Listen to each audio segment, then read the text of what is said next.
drive around the city in a fucking car and show the goddamn city. That cost $50. Not in the filming industry when you have to rent a camera. Well, to you, it was an iPhone. It was a fucking iPhone. Please tell me it wasn't.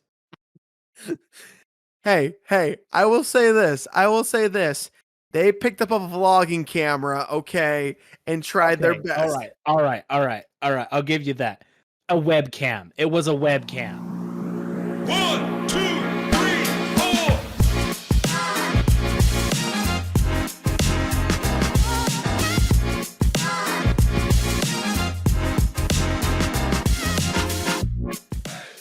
Welcome to the Nerd Taku Podcast, where we watch it so you don't have to. I'm your host, Eli. With me is my co-host, Ben.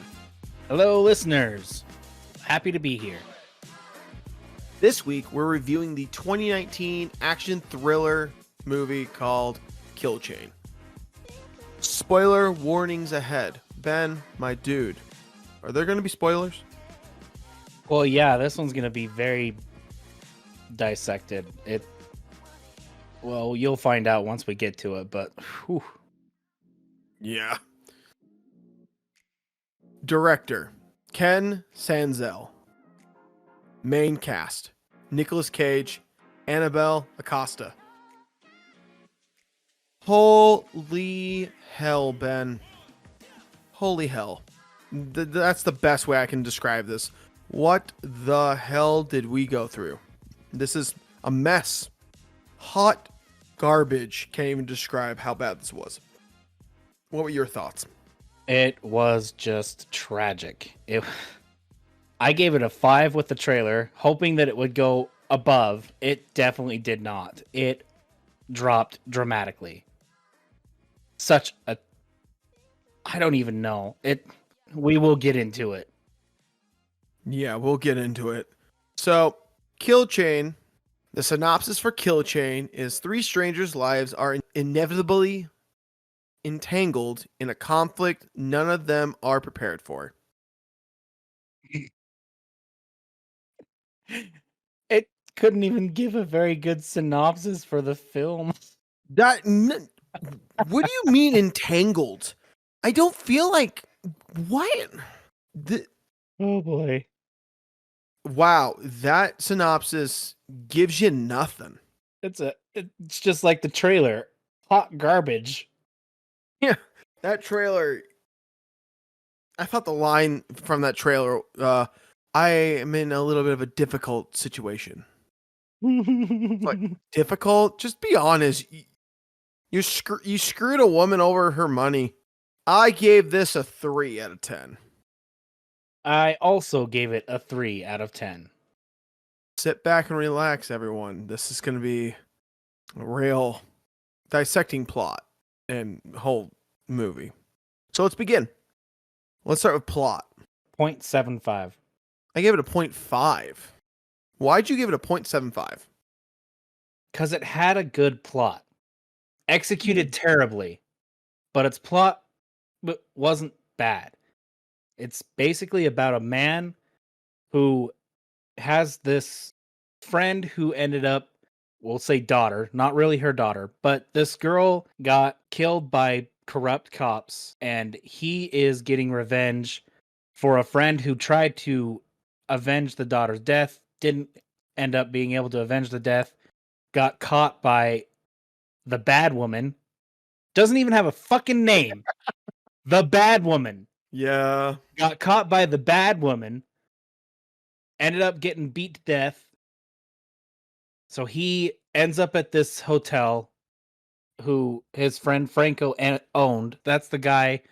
That's his friend that ended up dead. The bad woman is chasing our main character, one of the main characters, Renata. The story bases around her getting away from the bad woman. She ends up at the hotel, who ultimately she's looking for someone named Arana, who is going to give her passports, new identity, so she can get away. Turns out Nicolas Cage is Arana, and he sets this whole thing up to kill everybody that was involved in the death of his friend. And it's elaborate and it doesn't seem like it could have possibly worked at all, but the way they execute it made it work. The reason it got the 0.75 was there wasn't enough. It just seemed so elaborate, so out there that this all just happens to mingle and mesh perfectly to execute Arana's plan. So much had to happen for it to work that somehow it just all happened at this exact moment. He hired the old sniper, also given no fucking name. He hired someone to hire the old sniper to get him in a room where Sanchez is across the way, hired Sanchez to kill the old sniper, who the old sniper and Sanchez were the people who gathered up the girls that Arana ended up saving or letting go and saving, and that's why the group wants him dead. And so he hires Sanchez to kill the old sniper who is in his hotel, who there's just it's so elaborate, there's no fucking way it would have worked. Yeah. Because he ends up getting Lance killed, who was one of the corrupt cops. The other cop, I can't remember his name, killed by Lance. The mean lady, what was her bad woman? Yeah, the very bad woman in a room ends up getting her over to the hotel. He gets Renata to the hotel. He gets these two guys from the organization into the hotel to tell the story, to then kill them, to then... There's just so much that it is improbable that it would have worked out. That's the thing I had with the plot. It's a good story, but it's so improbable that I had to bring it. It couldn't quite get that full one. The story worked. It was delivered terribly. And that's why I gave it the 0.5. The execution makes the film. And I didn't mind how the whole story just circled itself. It was just a full circle killing spree. And I didn't mind that. It was actually pretty clever. It was a clever way of doing it to tie everything together. And then you find out at the end that the old sniper let the little girls that Arana let go get killed. He was there. And that's how you can connect him and Sanchez and all that. And in the grand scheme of things, Arana got to take care of business. He got to take care of it. But no, the execution was absolutely like, what the fuck? Like, when you think about it in the beginning, he's like, sit down, have a drink. Let me tell you a story. And if you get bored, tell me. And then it cuts to the old sniper. It's like, where the fuck are we starting? The pacing was kind of bad. It was just like, and then, mind you, in this plot, I just felt like the town was so empty and it was just forced interactions. I don't know. It was just bad. It was so bad. I liked the concept, like you said, but the execution was so bad. You know, now that we're talking about it, I also will have to drop it to a 0.5. It was just, there was no execution. Like, there was, but it was, now that we're talking about it, I gotta drop it to a 0.5 because that, you're right, the execution is the main focus on the plot. And the execution was so poor, just, again, just absolutely improbable. There's no fucking way this one person could make sure every single person that had a reason for his friend's death and the daughter's death to be in that exact location all at the same time. So yeah, I'll drop that to a 0.5. Acting. 0.5. 0.25. I'll say this. Nick Cage was the better of the people, but not by much. That's like saying I'm handing a kid a quarter.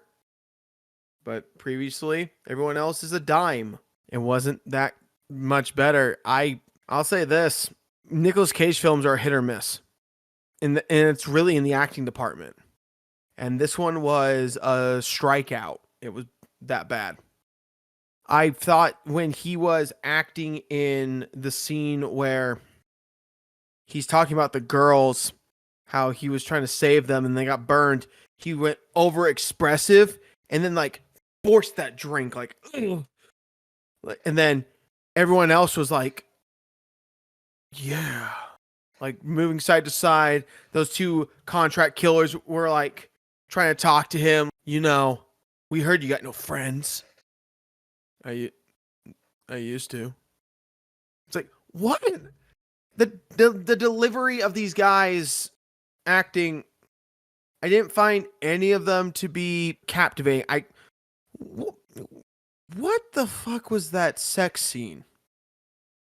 What were those actors, the actor and actress of Nicolas Cage and Annabelle doing? What were they doing? It looked like a twirly twirl with a little, let's smooch a little and then cut. I mean, you're showing murder. You can't show sex. Okay. That's fine, you know, whatever. What the fuck was happening? I could not justify really anything higher than a 0.25 personally. It was just so consistently just bad beyond Nick Cage. I gave it a 0.5 because nobody was great, nobody was terrible. It's literally right on the fence. Annabelle played her part the way she needed to play it, a damsel in distress, and then a badass when she needed to be. Nick Cage was either really good in some scenes and terrible in others. There was no real straight focus. It was just teeter-tottering throughout. Everybody else was just supporting actors who just had to be there to push the plot. I couldn't really hone in on anything good or anything bad on anyone's part. So I fence lined it. 0.5 because there was some good parts, some bad parts, but for the most part, you can't really decide if it's good or bad. So fence lined it. Character development. 0. 0 in an action thriller. Development? What the fuck is that? Where is it? Where is it? There's nothing there. There is nothing to grab. There's nothing there. Nick Cage didn't grow. Annabelle didn't grow. Like, there was nothing there to grow. It was just a shooter. It's like talking about a hack and slash video game and telling me there's a plot to that. No, that's exactly it. There's nothing. It's awful. It was rough. There's nothing. There's no growing. There's no declining. It's just blood and violence. Exactly. Said it perfectly. Arana had nothing except for wanting this revenge. Renata just wanted to run away. We already knew she could kill. We already knew she was a badass. So when she went to fight, she got her revenge on the bad woman, but what else? She just wanted to get away. There was no development. Arana just wanted to kill all the people that had to do with his friend's death, and he got what he wanted. And then the movie ended. Cool. The end. Nothing. He picks up the phone to call old Sniper's daughter, and then boom, credits. Like, the fuck? There was just nothing. It was dry as fuck. Why did he even call her? Why? Because Why? he asked him to. And he said protect her from the organization. Because they were going to go after her. Oh, crock of shit. No one cared.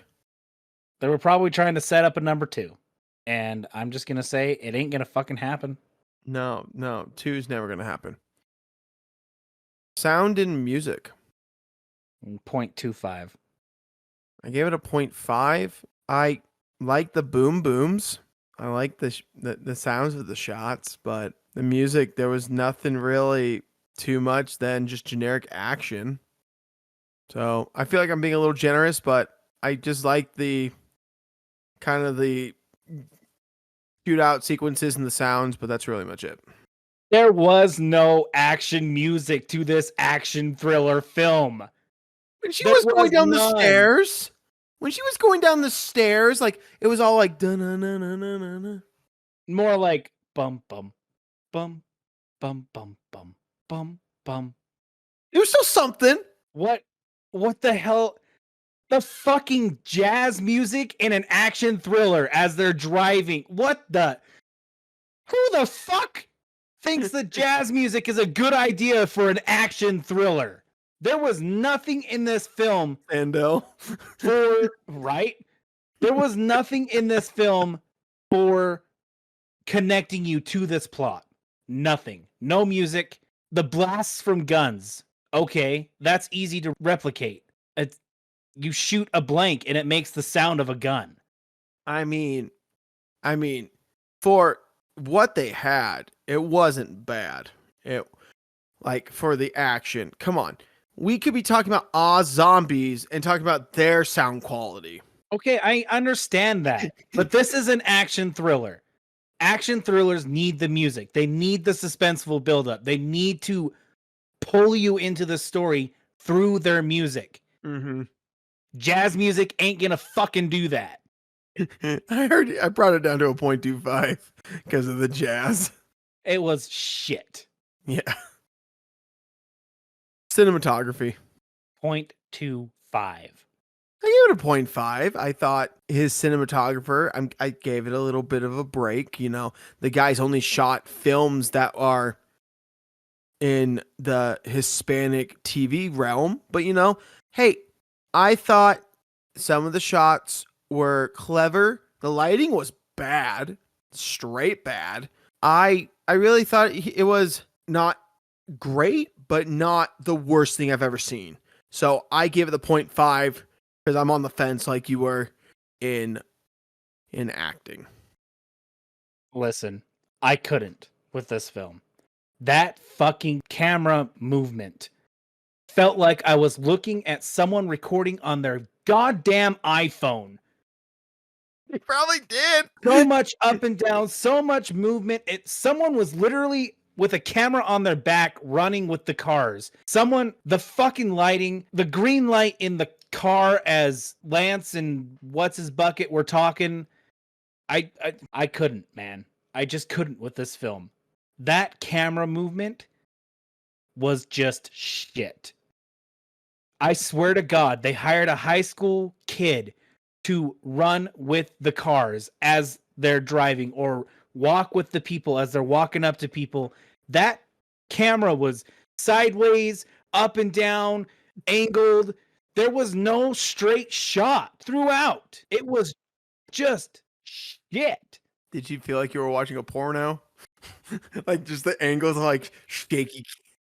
You got to find that perfect angle. Let's go up above. Oh, let's go down below, to the right, to the left, up and down. There was no straight shot. There was one shot that I thought was so cringy. It was the car shot. Remember in the beginning when the car's driving and you see that low angle shot and you see those like people who aren't extras, they're just there. Yeah, it was just bad, dude. I could not justify. I'm being very generous with the 0.25, in my opinion. Very, very generous. I'd like to say the guy who had to film that sex scene, power to him. That was bad. Just the weird dancing. Directing. 0.5. I gave it a 0.25. I gave it a 0.5 because he wrote it and he directed it. He knew what he wanted. He tried to deliver it. It wasn't great, but it wasn't terrible. I mean, it was terrible. Dude, Let's be honest. Dude, it was trash. This was a trash ass film. You know, I'm going through everything and I'm like, you know what? Yeah, it just I can't justify a 0.25. I can't even justify a 0.5, but I'm going to be generous and put it at a 0.25. He wrote it, he directed it, he knew what he wanted. It was just delivered and executed terribly. Maybe if they got somebody else to play parts, I don't know, but name fucking people. Dude, this was trash. This was straight garbage. Like, I'm sorry, your story. Okay. Yeah, you're right. You can't even name someone who should be put in the role. I can't. You're right. I don't even know how please justify a 0.25 for me. Okay, so the only thing I will say about a 0.25 is that I'm impressed that he was able the circling Circle. the The plot. plot. Okay. That's the only thing I can say that justifies him. See, I was 0.5. putting that in the back of my head. I was kind of thinking, I was like, maybe that's worth. Okay. I will 0.25 it for that. The way it circled around and everything connected, even at the end when he went into the locked room, he didn't want to enter at first, and then at the end he entered, and you see that it's actually where the old sniper was set up. Now that cut me off a little bit. Like I wasn't thinking that. It did. I was like, oh, okay. Okay. That's pretty cool. So the way he was able to circle it back to everybody being in that location, again, it felt like very improbable. Like it was pretty damn borderline impossible for that to happen, but Yeah. it kind of worked. So, okay, you justified the 0.25. Yes, that's the only thing I can think of that he did. And also, you got Nick Cage to really want to do a film like this. Are you kidding? Nick Cage will take anything right now. His career is in the fucking toilet. He'll take anything because he's just bankrupt. So his career has gotten better a little bit with the release of Unbeatable Weight of Massive Talent, when he's basically making fun of his own career. That's where it started to pick up a little more. But other than that, you know, he doesn't have that great of a career. He hasn't had a great career for God knows how long. Yeah. Yeah, it's been a rough one for him. Attraction. 0.25. I gave it a 0.25. I don't even think I have to explain this one, really. Acting shit. Character development, non-existent. Sound of music, nothing to attract you, nothing to pull you in. Fucking jazz music. Cinematography, absolute fucking garbage. Directing, we just barely went through it. The only thing was that everything looped together. The plot was, there was just nothing for this film to pull you into this story. Yes. I don't even think it deserves a 0.25, but I'm going to be nice and give it the 0.25. I thought the full circle thing. It's gonna come back to the full circle thing. It's just the fact that I caught me off guard, and I wasn't expecting that, and I was like, "Oh, that's clever. That was cool." But then, yeah, nothing kept me. I was like, "Why?" I was sitting there the whole time going, "Why are we watching this? Why are we watching this?" Oh yeah, we're watching it for a podcast. I'm not watching it for entertainment. There's no entertainment here. It was just bad. Dialogue?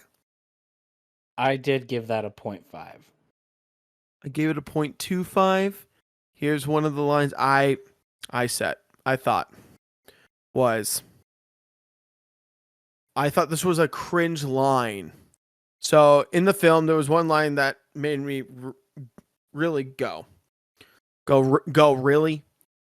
It was the one where the one of the contract killers was like, "You want me to kill you?" And then Nick goes, "Well, let's just say I had a good meal and I'm not hungry anymore." And I'm like, "What? You, out of all lines you could have said there, you referenced a good meal? What? You could have said, "Man, you know, I lived a good life. I think it's time to hit the road." Like, you could have said anything else. Anything else. A meal? Do you think that what you just said would be better than what he said? No, but it could have been anything better than a good meal analogy about his life. I'm not a writer, you fuck. The way that's being delivered is he's saying my final meal, because you know you're on death row, you get one final meal. Yeah, that's what he was delivering. Yeah. I get it. I just go, why? And yeah, there was really nothing after that. Nothing really remotely memorable. I had one line that I liked. A plan is just an action that you sit and contemplate for so long that it becomes complicated. I'd rather move from opportunity to opportunity. Yeah. It makes sense. When do your plans ever work out the way you want them to work? Like 2% of the time. I never, yeah, okay, I can't say never, but hardly ever do I have a plan that works out. Yeah. So, sure, make a plan, but she's right. Going opportunity to opportunity pretty much makes sense. I would prefer that over an absolute failure of a plan and something very horrible goes wrong. Yeah. Yeah. But really, there was nothing, there wasn't a lot. Again, the dialogue, I think, was just enough to push the story to get what they wanted out. There wasn't anything great, there wasn't anything bad. It was just fence line, move the story along, but you have to talk to be able to do that. So here's the dialogue. Yeah. Also, I think there was one part that just made I might have missed it in the translation, but it was in the car when she was getting dropped off at the hotel initially by the delivery driver. She was talking about something about angels and demons and hell, and I was just like, I don't know if I just misheard it, but I was just so lost in what she was trying to tell the dude. She was telling him, don't go back that way or you will die. Okay. Because you picked me up, or whether you were forced to do so or not, you go back, they're going to torture you to get answers, so just run. That's what the referencing was for. Okay. I got so confused.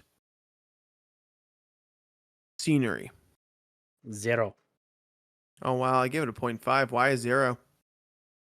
The hell was there? The hotel and the street view. Yippee skippy. I like the look of the hotel. Oh, okay. It's in a fucking hotel. Cool. They went nowhere. The biggest part that you saw outside of the hotel was when Lance and Renata, when Renata first gets introduced into the story, and they're in that warehouse. Yippee fucking skippy. There was nothing. Nothing. I liked the shots that they did of the town they were in, but I will say this. This is like Paper Towns. Where the fuck are your extras? Especially at the beginning when they're driving down the road. The two assassins are driving down the road.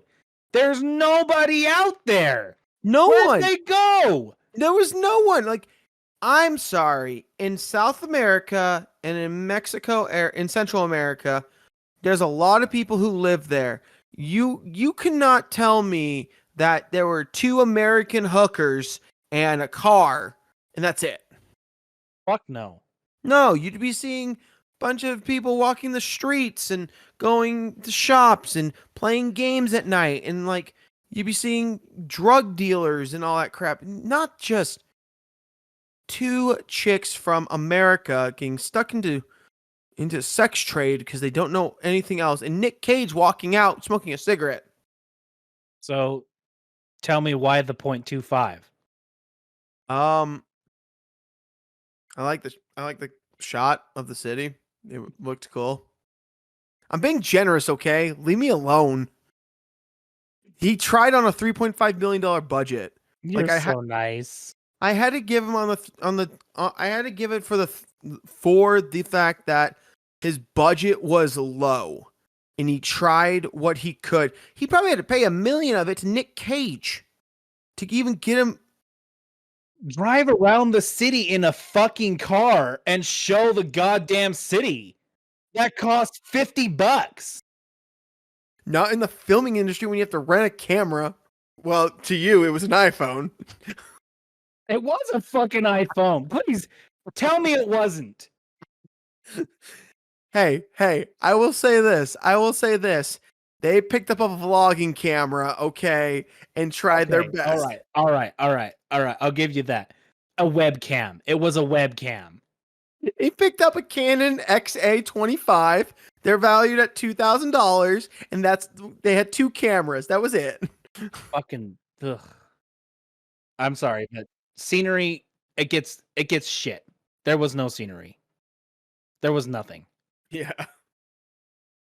And then finally, you know what time it is. Recommend. 0. If I could give a negative, I would. Absolutely. If I could give a negative, I would. This film was. Let me say what I said. This was a waste of time. I would not want anyone to watch this unless you love Nick Cage. But that's it. If you love Nick Cage and you want to watch all 120 of his acting roles, right ahead. This film was trash. Because, just don't waste your time. Nicolas Cage has such better films. And this was a major piece of shit. Like straight dumpster garbage of a film. I completely agree. This was absolute garbage. I wasn't even excited. There was no excitement. It was supposed to be an action thriller, and there was just nothing that pulled you in. The plot was not good. The acting was shit.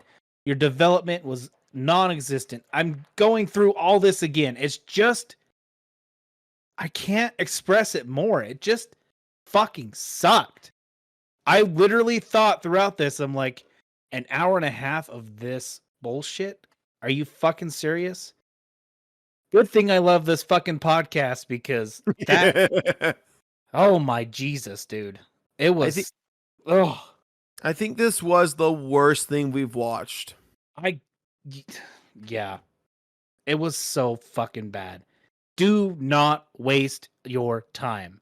An hour and a half of your life, you will never get back. As we wrap up, I ended with a 2.5. I also ended with a 2.5. This film was abysmal and depressing. Just avoid it, guys. Don't even waste your time. Do not waste your time. Avoid this at all costs. And I don't think we'll ever find anything worse than this, to be honest. If we do, that'd be impressive. There are many, many movies out there. We possibly could. You never know. Yeah, we possibly could get a 1. So, as we wrap up this week's episode of the Nerd Taku podcast, I'd like to talk about next week's episode. Next week, we're going to be reviewing the 2007 drama family fantasy film Bridge to Terabithia. This trailer did not age well. It's a really rough trailer. I get what they're trying to do. These 2 kids, their imaginations run rampant, and they go to this land that's across a river that they swing to called Terabithia. Also, the genericness of the man when finding a world to discover. Dun dun dun dun. What should we name this? Terabithia. Hold on. Terabithia. It's I don't know. I'm expecting this because it's a Disney picture, and I'm giving it a 6.5. There is a lot of genericness. I agree. I like how quick paced it is to really pull you in through this trailer. After they swing across and he says, "When you go looking for adventure," right? The lovely low-toned get your attention in a trailer voice. But as the trailer is progressing, it gets quick pace, trying to really bring you into the story. His hand turns to metal. You get a giant, you got fairies, wolf things, crows, I don't know. It's fast paced, it looks fun, it looks like it might be quite enjoyable. I am gonna rate this at a 7. I want to say one thing. That CGI is not aged well. Oh no, I know. I can see that. At least through the trailer. We'll see how it goes. We'll see how it is in the movie, but yeah. Yeah, we'll see. We'll see how it goes for next week. But as we wrap up this episode of Nerd Taku Podcast, I'd like to thank everyone for tuning into this week. If you'd like to follow us, we're on Instagram and Threads at nerd_taku_podcast. We're also on YouTube under Kingdom Notes Studios. My name is Eli. I'm Ben. Thanks, guys, for watching and listening, and take care. Thank you, listeners. See you next week.